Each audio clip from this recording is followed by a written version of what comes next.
Todo empezó con el polvo. No, no uno de esos.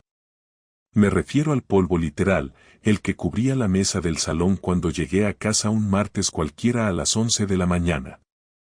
Era festivo en Valencia por San Vicente, pero Clara no se acordó. Dijo que tenía una comida con unas compañeras de trabajo.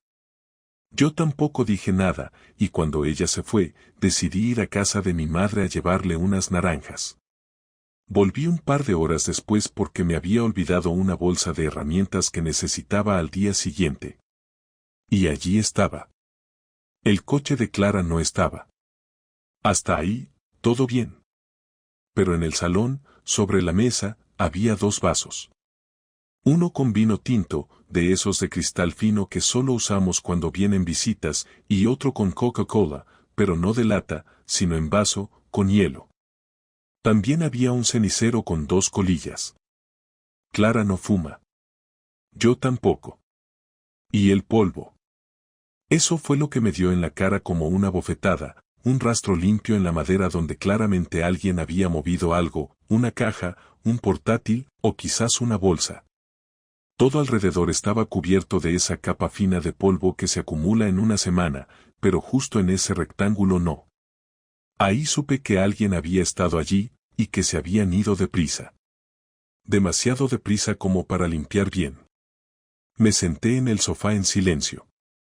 Escuchaba el reloj del pasillo y sentía una presión en el pecho como si el aire se hubiera vuelto denso. No era paranoia. No era celos. Era una certeza simple, había un hombre en mi casa. Y Clara pensaba que yo no iba a notarlo. No fui al armario. No revisé cámaras. No olí almohadas. No hacía falta. A veces el cuerpo sabe antes que la cabeza. Me quedé allí sentado durante 10 minutos. Ni siquiera toqué los vasos. Solo pensaba, ¿quién fue tan idiota de fumar dentro de mi casa? Ni siquiera eso me dolía aún. No había rabia. Solo ese silencio incómodo que aparece justo antes del incendio. Luego hice algo que hasta hoy me cuesta admitir. Me fui. Cerré la puerta con cuidado, bajé al coche, y me fui al bar de Manolo. Pedí un café solo y me senté mirando al móvil durante 1 hora sin tocarlo. Porque sabía que si lo desbloqueaba, iba a escribir algo. Y aún no estaba preparado para que todo se rompiera. Eso fue el martes. Y aún no sabía ni la mitad. No soy detective, ni tengo ese instinto que algunos presumen tener para cazar mentiras. Siempre me consideré bastante torpe para esas cosas, de hecho. Pero esa tarde, sentado en la barra de Manolo con el café ya frío, empecé a reconstruir todo desde cero, sin buscar teorías imposibles ni imaginarme cosas que no podía probar. Solo hechos. Clara tenía a alguien en casa ese martes por la mañana. 2 vasos. 2 colillas. Un rastro limpio en la mesa. Se habían ido con prisa. Eso lo sabía por la silla mal empujada y la servilleta arrugada sobre el suelo.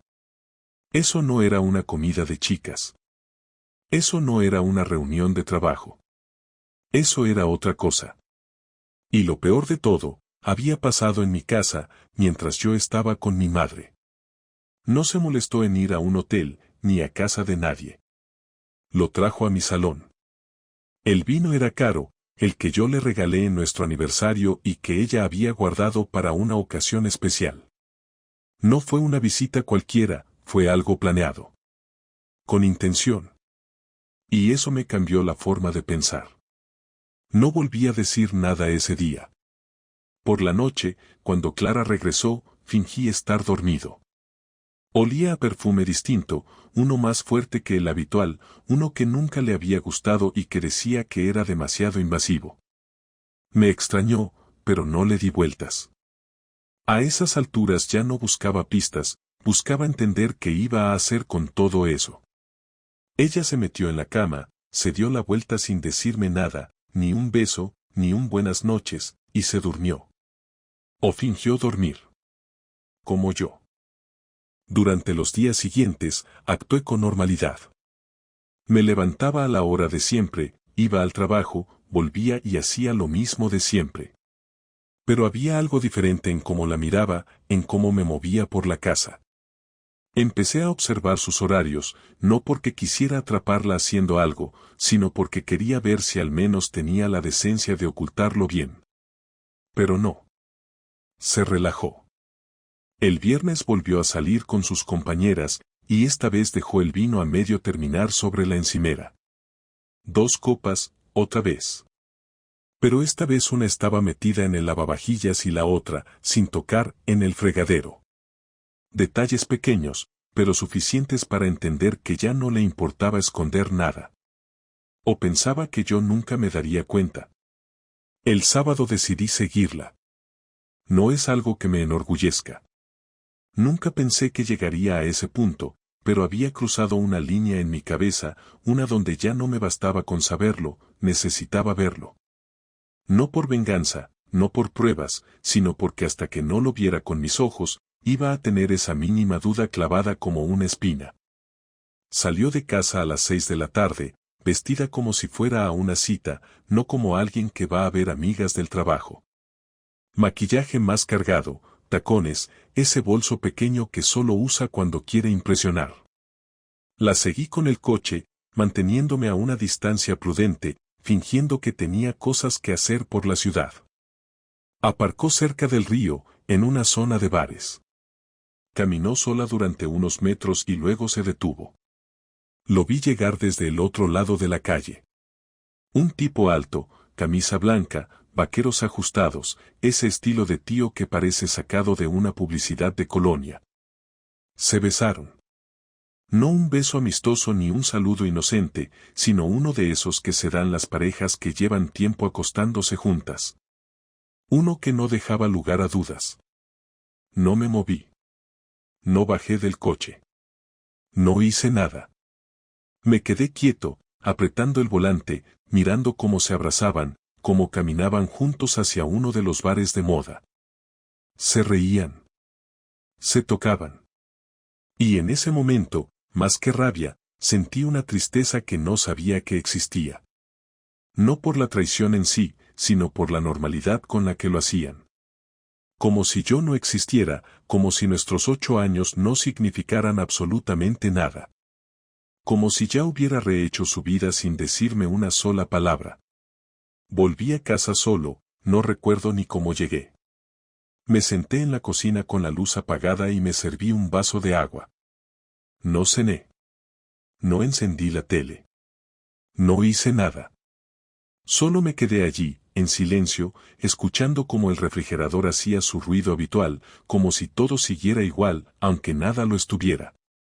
Me acosté tarde, no dormí. Pensé en despertarla cuando llegara, en enfrentarla directamente, pero algo me detuvo. No miedo. No debilidad. Simplemente no tenía palabras. ¿Qué se le dice a alguien que ya ha decidido que tú ya no eres parte de su vida, pero que sigue compartiendo la cama contigo como si nada? El domingo intenté actuar como si no hubiera pasado nada. Preparé el desayuno, le pregunté si quería café y hablamos del tiempo, como si fuéramos 2 vecinos que apenas se conocen. Ella me miraba raro, como si sospechara algo, pero no dijo nada.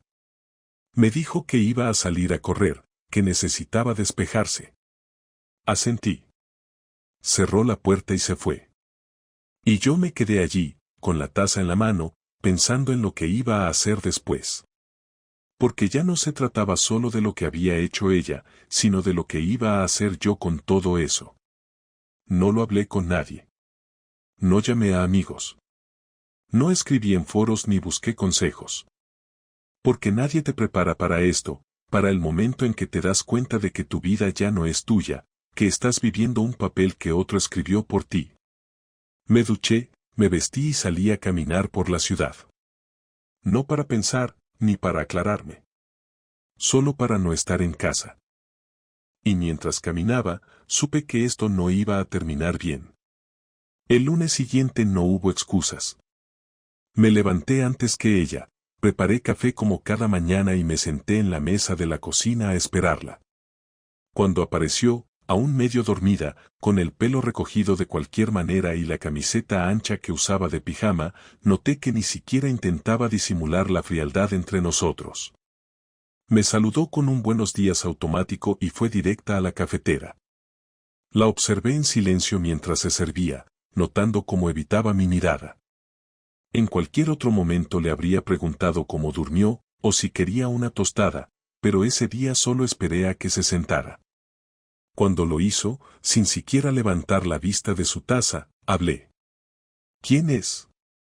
No hubo necesidad de especificar nada más, y ella lo supo.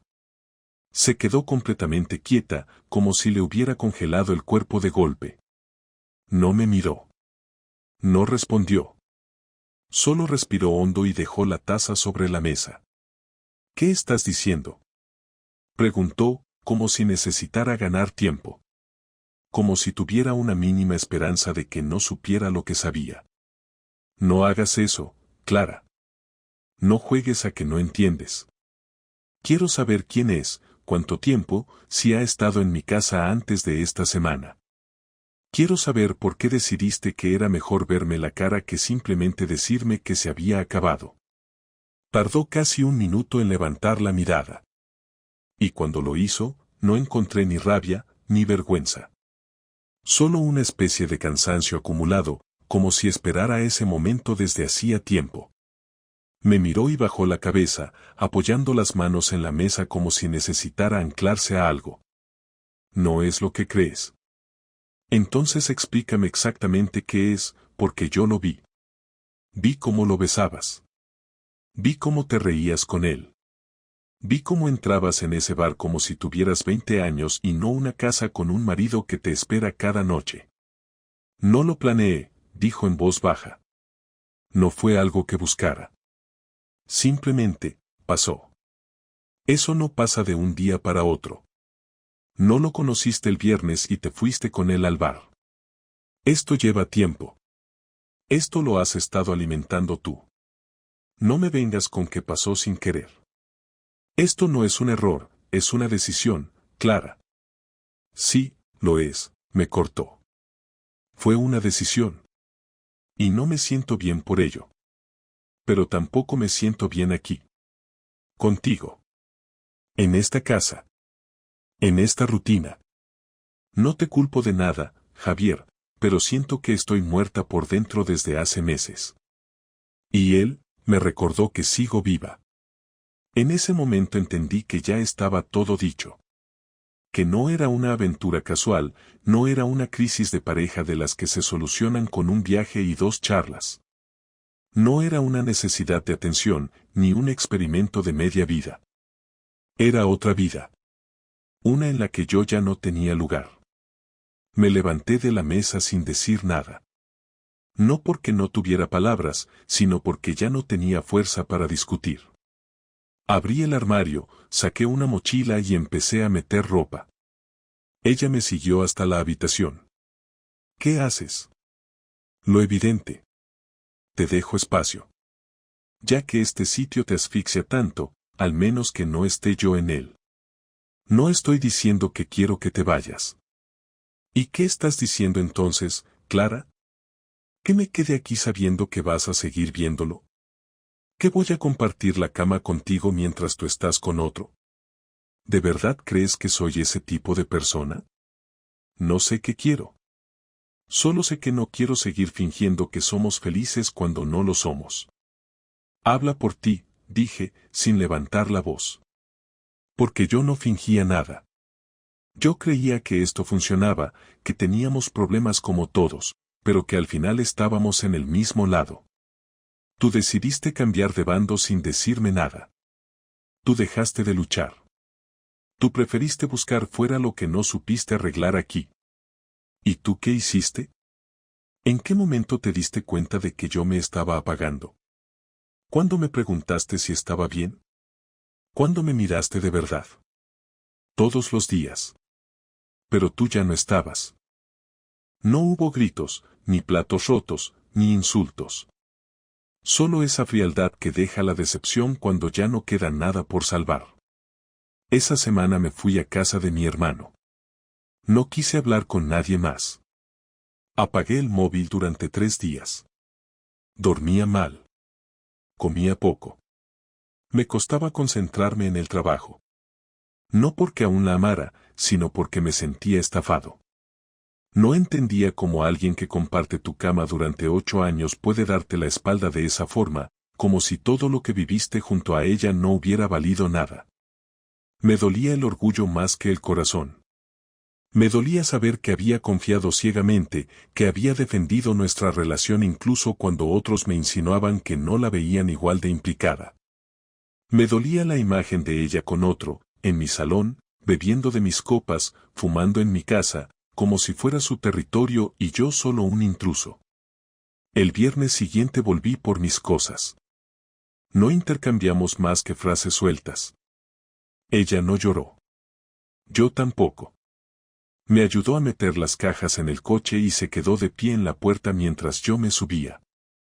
La miré por última vez antes de arrancar. No hace falta que me digas nada, le dije. Solo quiero que, cuando lo veas de nuevo, te acuerdes de esto.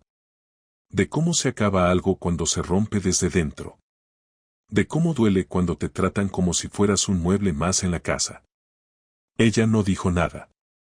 Se quedó allí, con los brazos cruzados, mirando el suelo. No sé si sintió culpa, o si solo estaba pensando en lo que iba a hacer después. Pero a mí ya me daba igual. No era mi problema. Arranqué el coche y me fui sin mirar atrás.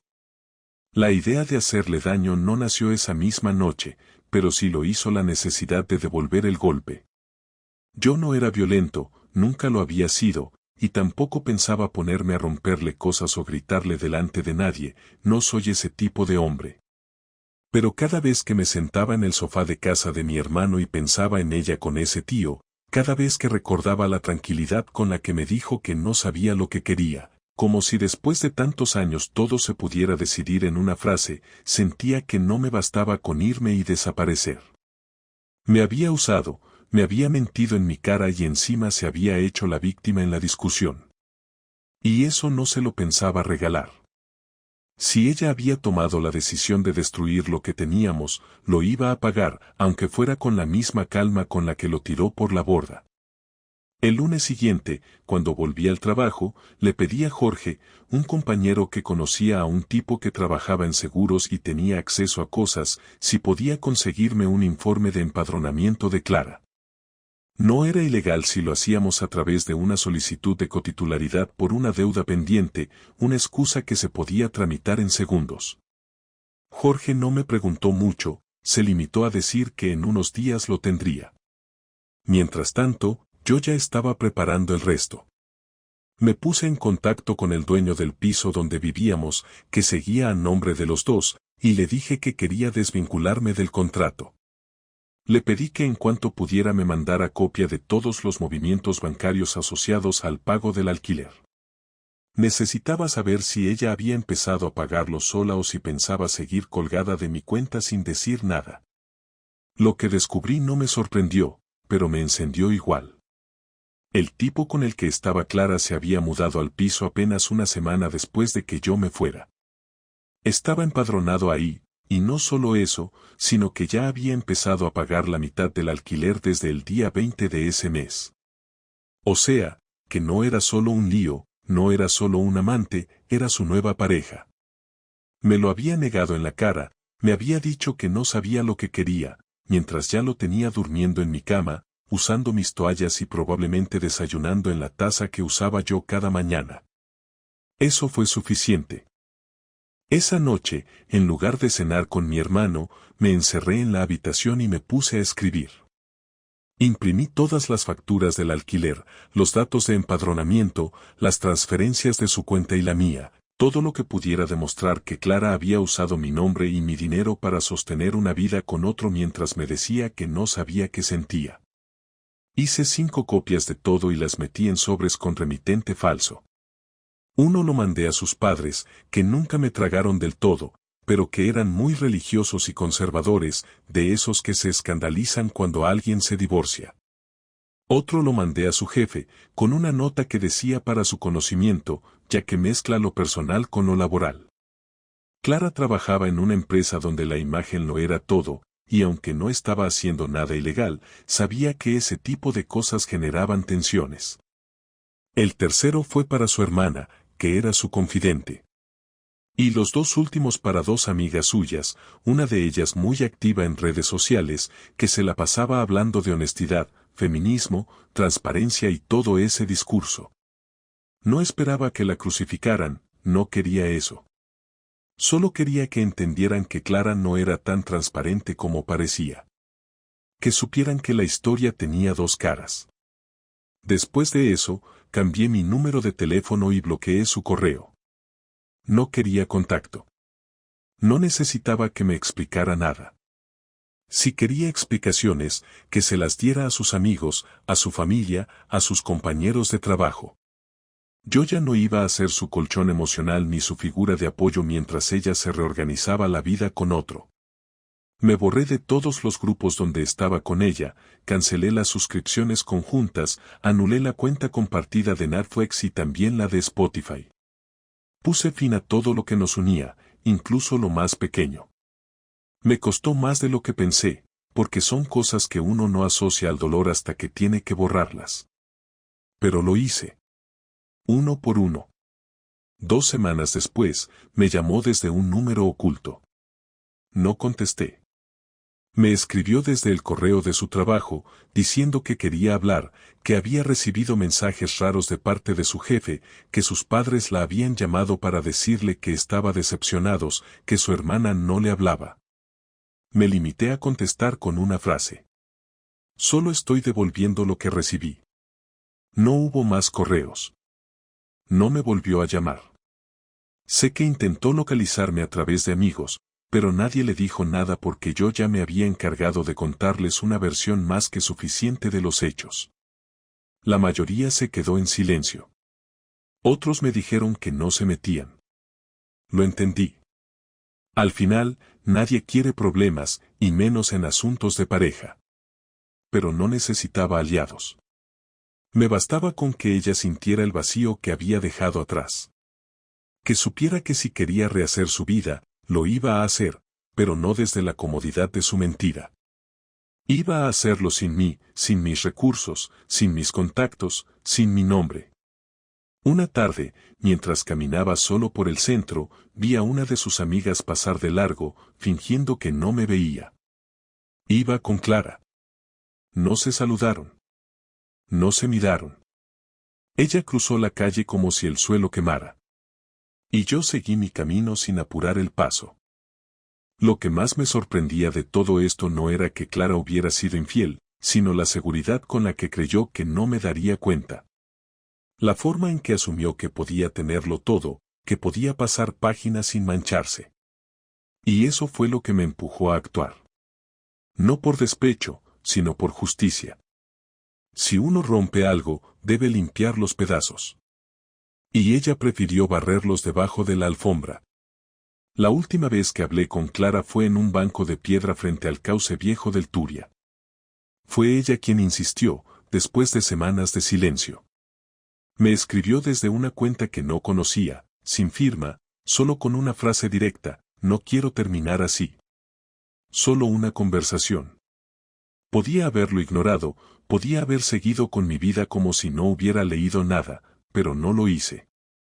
No porque me quedaran sentimientos, sino porque sentía que era necesario cerrar esa puerta con palabras claras, sin dejar huecos ni dudas ni espacio para interpretaciones futuras.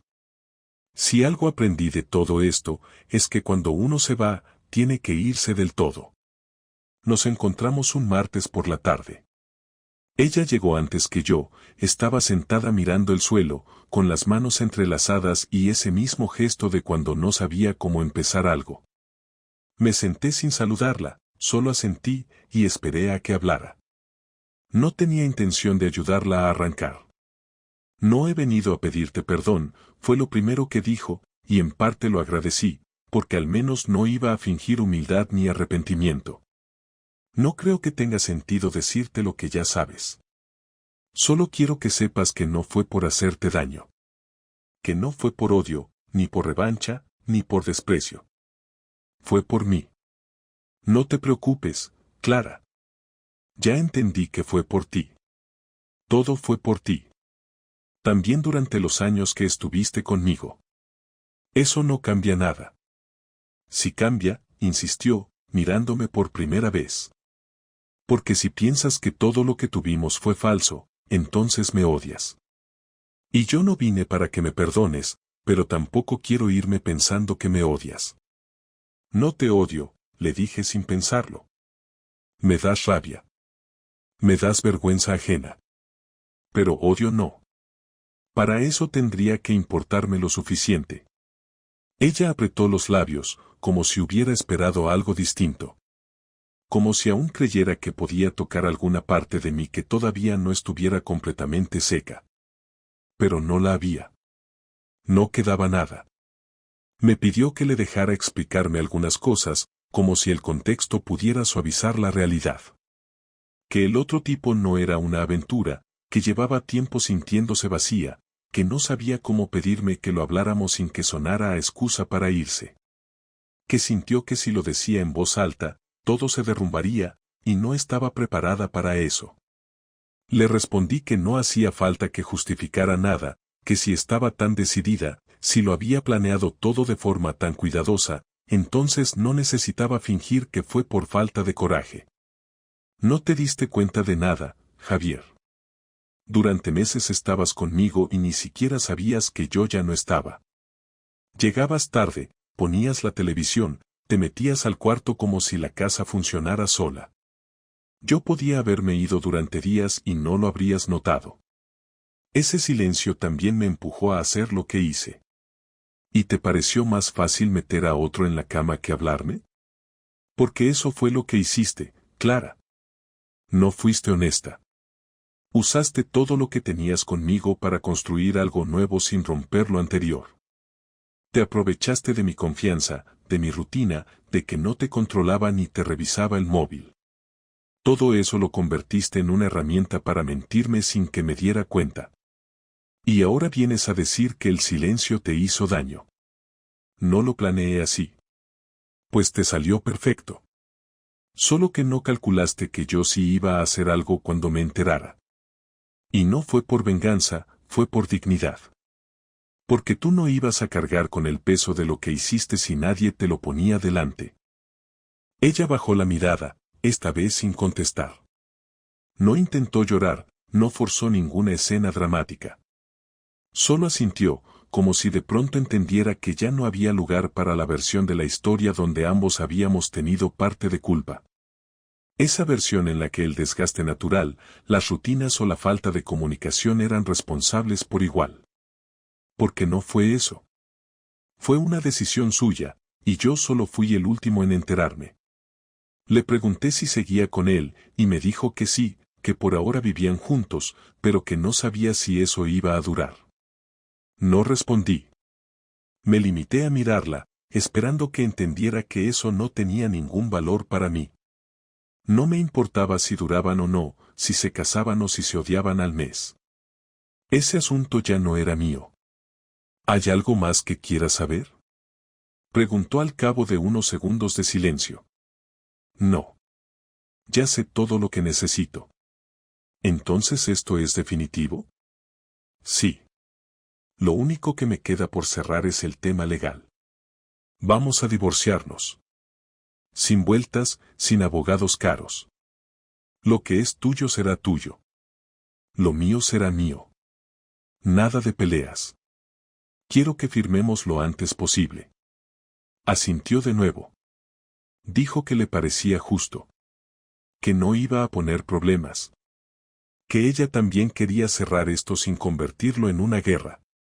En el fondo, sabía que lo único que la mantenía con algo de imagen era esa salida digna. Porque ya había perdido todo lo demás. Nos quedamos allí unos minutos más, sin hablar. Mirando al frente, cada uno en sus propios pensamientos. No hubo abrazo, ni un apretón de manos, ni un cuídate. Cuando me levanté, ella también lo hizo. Nos alejamos sin cruzarnos la vista otra vez. Yo fui hacia el norte, ella cruzó hacia el sur. No volví a verla desde entonces. Ese mismo día por la noche, dormí como hacía meses no podía. No porque estuviera feliz. No porque me sintiera completo. Pero al menos ya no tenía nada pendiente. Había escuchado lo que tenía que escuchar. Había dicho lo que necesitaba decir. Y ahora, por fin, podía empezar de verdad a pensar en mí. El divorcio se firmó 3 semanas después de aquella última conversación.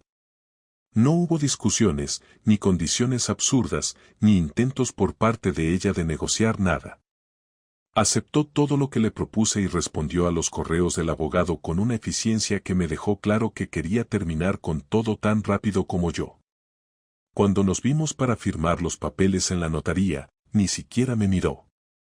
Llegó puntual, saludó con un hola formal, firmó donde le indicaron, y cuando terminó, se levantó, dijo que te vaya bien y se fue antes de que yo pudiera responderle algo. No era necesario. No había nada más que decir. Durante los días siguientes, muchos conocidos me preguntaron si estaba bien. Algunos con buena intención, otros con esa curiosidad morbosa que no disimulan. Siempre respondía lo mismo, estoy tranquilo. No era exactamente verdad, pero tampoco era mentira. Ya no tenía rabia. Ya no me levantaba cada mañana con el estómago apretado pensando en lo que había pasado, ni revisaba mentalmente cada conversación del pasado buscando señales. Lo que tenía ahora era una sensación de vacío que no sabía cómo llenar, una rutina completamente nueva donde las mañanas eran más silenciosas, las tardes más largas y las noches más difíciles. Me mudé a un piso pequeño, en una zona tranquila. Un dormitorio, una cocina con lo justo, una mesa para 2 aunque ya no viniera nadie. No era mucho, pero era mío. Cada mueble lo elegí yo, cada taza, cada lámpara. No había recuerdos compartidos, no había cosas que me recordaran a ella. Todo era nuevo, y eso me ayudaba a empezar a sentir que esta vida me pertenecía otra vez. El primer fin de semana que pasé solo, sin planes, sin mensajes de nadie, fue incómodo. Me pasé horas cambiando de canal, mirando el móvil cada tanto, esperando un mensaje que no iba a llegar. Luego salí a caminar sin rumbo, sin tener muy claro a dónde iba, solo para no estar encerrado. Me senté en una terraza y me pedí una cerveza. A mi alrededor, parejas, amigos, gente con prisas. Nadie me miraba. Nadie sabía que yo estaba rehaciendo mi vida desde cero. Eso, de algún modo, me hizo sentir más libre. Con el tiempo, empecé a disfrutar de esa soledad. No porque la prefiriera, sino porque dejé de temerle. Descubrí que podía organizar mi día como quisiera, que no tenía que dar explicaciones a nadie. Empecé a leer de nuevo, algo que había dejado hacía años. Volví a ver a amigos con los que casi no hablaba porque Clara no lo soportaba. Me apunté a clases de cocina, no para impresionar a nadie, sino porque estaba harto de pedir comida para llevar. Y poco a poco, sin darme cuenta, empecé a recuperar partes de mí que ni sabía que había perdido. No volví a hablar de Clara con nadie. Ni con mi hermano, ni con mis amigos, ni con los pocos compañeros del trabajo con los que tenía confianza. No porque me doliera, sino porque no tenía nada que aportar. Ya lo había contado todo, ya había cerrado ese capítulo. Si alguien sacaba el tema, cambiaba de conversación. Si preguntaban por qué no quería hablar de ella, respondía que ya no era relevante. La verdad es que, en mi cabeza, Clara era ahora como una historia leída hace tiempo, con capítulos que ya no quiero repasar. Un día cualquiera, caminando por el centro, me crucé con una mujer que me sonrió sin razón. No era una sonrisa coqueta, ni una invitación. Solo una expresión amable, una señal de que existía un mundo más allá de lo que viví con Clara. Y eso me quedó resonando. No hice nada. No la seguí, no intenté hablarle. Pero cuando llegué a casa esa noche, me di cuenta de que llevaba semanas sin pensar en mi ex. Que por primera vez desde todo lo que pasó, ella no era la protagonista de mi día. Y ahí entendí que estaba empezando a pasar página de verdad. Con el tiempo, empecé a salir con más frecuencia. No con la intención de conocer a alguien, sino para reconectar con el mundo. Fui a conciertos, a ferias, a eventos que antes habría evitado solo por no tener con quién ir. Descubrí que hay gente que también está sola, pero que no por eso está rota. Compartí charlas con desconocidos que me hicieron reír más que muchas cenas largas con Clara. Me reencontré con una parte de mí que se había quedado en pausa durante años, la de disfrutar sin esperar nada de nadie. No sé si volveré a tener pareja. No porque haya perdido la fe, sino porque ahora no siento que lo necesite. Si ocurre, bien. Y si no, también. Lo que sí sé es que ya no busco a alguien que me complete, sino a alguien que quiera caminar conmigo sin esconder nada. Alguien que no tema hablar claro, que no construya su vida en paralelo mientras finge compartirla. No tengo prisa, no tengo ansiedad por llenar el espacio. Por primera vez, estoy cómodo con lo que tengo. A veces me preguntan si cambiaría algo de lo que hice. Si me arrepiento de la forma en que manejé las cosas con Clara. La respuesta es no. Actué como sentía que debía hacerlo, sin buscar venganza, pero tampoco siendo tonto. No me dejé humillar, no me convertí en una víctima pasiva. Fui justo, pero firme. Y sobre todo, fui honesto conmigo. No me mentí para creer que todo podía arreglarse. No me aferré a una vida que ya estaba muerta. Y eso, aunque duela, también es un tipo de victoria. La historia terminó sin grandes explosiones, sin dramas públicos, sin giros de último momento. Terminó como acaban muchas cosas en la vida real, con decisiones, con papeles firmados, con gente que se va y no vuelve. Y aunque duele, también libera. Porque cuando algo se rompe, no siempre hay que arreglarlo. A veces hay que aceptarlo, aprender y seguir caminando con los pies más firmes. Ahora, cuando alguien me pregunta qué pasó con mi ex, solo digo, se acabó. Y está bien así. ¿Por qué lo está? Porque por fin lo está.